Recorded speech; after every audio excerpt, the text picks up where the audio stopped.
இப்போ பேசிகிட்டு இருந்த தலைப்பை நான் பாதியோடு விட்டுட்டு போனதுக்கு காரணம் என்னென்னா, சில 5 பைசாவுக்கு பிரயோஜனம் இல்லாத தற்குறிங்க சரக்கு அடிச்சுக்கிட்டு ரூம்லேயே சத்தம் போட்டுக்கிட்டு மற்றவங்களுக்கும் டிஸ்டர்ப் பண்ணிட்டு பல டார்ச்சர் கொடுத்ததுனால தான் என்னால் அந்த வீடியோவை முழுசாக பேசி போட முடியல. ஆனால் இன்றைக்கி அந்த எந்த பிரச்சனையும் இருக்காது. கண்டிப்பாக சொல்கிறேன், இந்த வீடியோவில் உங்களுக்கு தேவையான பதில் கிடைக்கும். நம்பி ஃபாலோ பண்ணி சப்ஸ்கிரைப் பண்ணுங்கள். த டெவில் டைரி உங்களோட கண்டிப்பாக வருவான். இந்த முகமுடியோட இல்லை, முகத்திரிய கிழிக்க கண்டிப்பாக வரும். நீங்கள் சின்ன வயசுலேயே இந்த மாதிரி டார்ச்சரெல்லாம் அவங்க மேலே திணிக்கும் போது 20 வயசில் 19 வயசில் அவனால் எப்படிங்க கடனை அடைக்கிற மனநிலைக்கு கொண்டு வர முடியும்? கடனை அடைக்க எப்படி முடியும்? கஷ்டம் எப்படி பட முடியும்? சந்தோஷமாக இருக்கிற வயசில் சந்தோஷப்பட்டாதானேங்க. ஒரு மனுஷன் சிரிக்கிறதே 19 வயசுல மறந்துடுறான்னா அவனை எப்படி என்ன பண்ண முடியும்? அவனை சொல்லுங்கள். தப்புங்க, அதெல்லாம் ரொம்ப தப்பு. நீங்கள் அனுபவிக்க வேண்டிய வயசில் நீங்கள்லாம் 19 வயசில் கல்யாணம் பண்ணீங்க, 14 வயசில் கல்யாணம் பண்ணீங்க, எல்லாத்தையுமே அந்த வயசில் பண்ணிட்டீங்க. அவன் கல்யாணம்லாம் பண்ணி வைக்க சொல்லலை. அட்லீஸ்ட் ஃப்ரீயாக இருக்க விட்டால் போதும், சந்தோஷமாக இருக்க விட்டால் போதும். இந்த மாதிரி விஷயத்த நீங்கள் அவன் மேலே திணிக்க நான் இங்கே தான் இருக்கேன், நான் சிங்கப்பூரில் ஃபாரினில் தான் இருக்கேன். என் கண் முன்னாடியே ஒருத்தவன்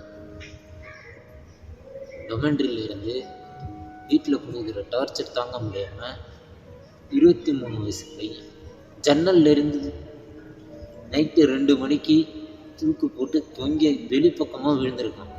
அவனை காப்பாற்ற கூட எல்லோரும் பயந்துக்கிட்டு, அந்த அவனை கையை கொடுத்து தூக்க கூட யாரும் பயந்துக்கிட்டு, எங்கே தூக்குனா நம்ம ஓடி கீழே வந்துடுவோமோ என்னமோன்னு பயந்துக்கிட்டு அவனை தூக்க கூட முடியாமல் வேடிக்கை பார்த்துட்டு இருக்கான். அப்படின்னா எப்படிப்பட்ட உலகத்தில் நம்ம வாழ்ந்துட்டுருக்கோன்னு நீங்கள் கொஞ்சமாவது யோசிச்சு பார்க்கணும். தயவு செஞ்சு இந்த மாதிரி விஷயத்த திணிக்காதீங்க, கொண்டு போய் திணிக்காதீங்க. அவன் மேலே ஃப்ரீயாக விடுங்க. அவன் என்ன அந்த வயசில் என்னென்ன செய்யணும்னு நினைக்கிறானோ அதெல்லாம் செய்ய விடுங்க. நம்ம பிள்ளை சந்தோஷமாக இருக்கணும்னா அதுக்கு உண்டான வழி எல்லாத்தையுமே நீங்கள் தான் உருவாக்கி கொடுக்கணும். அட்லீஸ்ட் அவன் கையை விட்டா போதும், அவன் எங்கேயாவது ஓடி போய் படிச்சுப்பான். இதான் என் வழி, என்னை விட்டுருங்க அப்படின்னு சொல்லுவான். நீங்கள் விடாமல் அவன் கையை பிடிச்சி அவன் கையை மொத்தமாக விடுற மாதிரி ஆகிடும். விட்டுட்டீங்க, அவ்வளோதான். இதுக்கப்புறம் ஒன்றும் பண்ண முடியாது. திருந்துங்கடா, திருந்துங்கடா.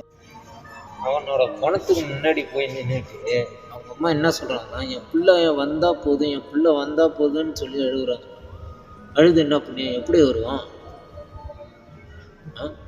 இருக்கும்போது அவங்க அம்மா இங்கே ஓடு அங்கே ஓடுன்னு அடித்து விரட்டிட்டு என் பிள்ளை வந்தால் போதுன்னா எப்படி வருவான்? வரமாட்டான். எனக்கெல்லாம் அந்த வார்த்தையை கேட்ட உடனே அப்படியே அடித்து அந்த பொம்பளையை கொன்னா தேவலான்னு தான் தோணுச்சு. என்ன பண்ணுறது, பிள்ளைய பெற்றவங்களுக்கு அவங்களோட கண்ணீர் இருக்குங்க. அந்த ஒரு காரணத்தினால நம்மளும் எதுவுமே பேச முடியாமல், அவங்கக்கிட்ட நம்ம சத்தம் போட முடியாமல் நம்ம வந்தாச்சு. இல்லைன்னா அவங்கள ஒரு வார்த்தையாவது நறுக்குன்னு கேட்டுட்டு வந்திருக்கலாம். கேட்க முடியும். ஏன்னா நம்ம சூழ்நிலை அப்படி. தயவு செஞ்சு உங்கள் பசங்களை அவங்கவுங்க விருப்பத்துக்கு விடுங்க. கண்டிப்பாக உங்களை கையை விட்டுற மாட்டாங்க. உங்களை கை விடுறதுக்காக நீங்கள் பெற்று வளர்த்தீங்க. அட்லீஸ்ட் உங்களோட மனநிலையில் அவனுக்கு பாதியாவது இருக்கும். நீங்கள் கை விடுங்க, அவன் கண்டிப்பாக ஒரு நாள் முன்னுக்கு வருவான். உங்களோட சுமையெல்லாம் அவன் தூக்கி சுமப்பான். சுமக்கலைன்னா அவன் மனுஷனே கிடையாது. அந்த மாதிரி ஒரு வம்சத்தில் யாருமே பிறக்க மாட்டாங்க. நீங்கள் நினச்சிட்டு இருக்கீங்க நம்ம பையன் எதுவுமே கண்டுக்க மாட்டான், அப்படியே விட்டுருவான்.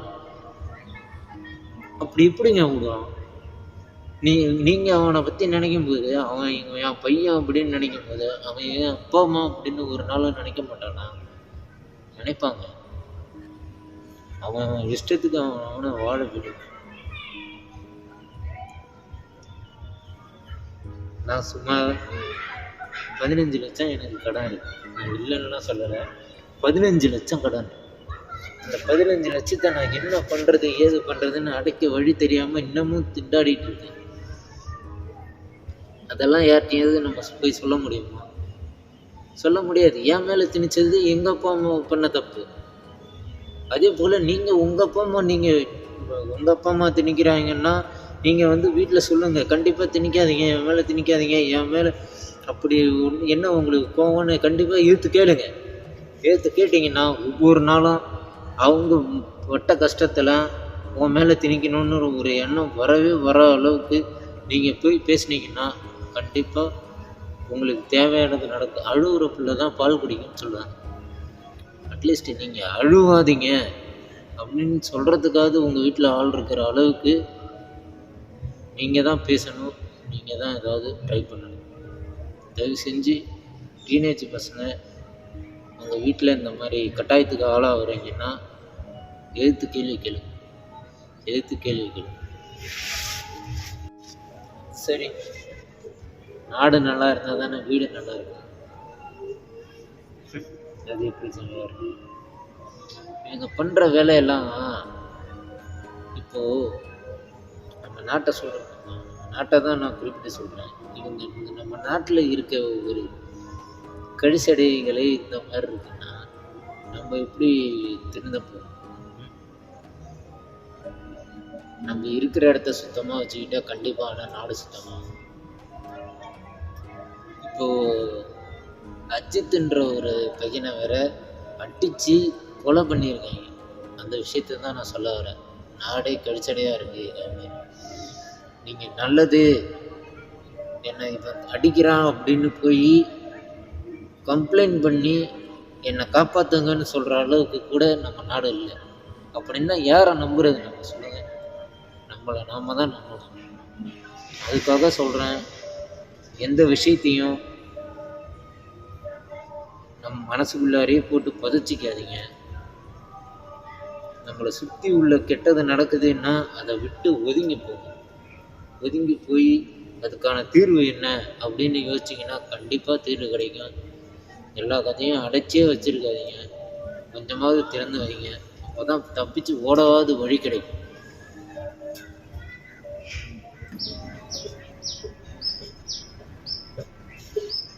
The Devil Diary சேனலை ஃபாலோ பண்ணி சப்ஸ்கிரைப் பண்ணுங்கள். எப்பவுமே உங்களுக்காக இருக்கும்.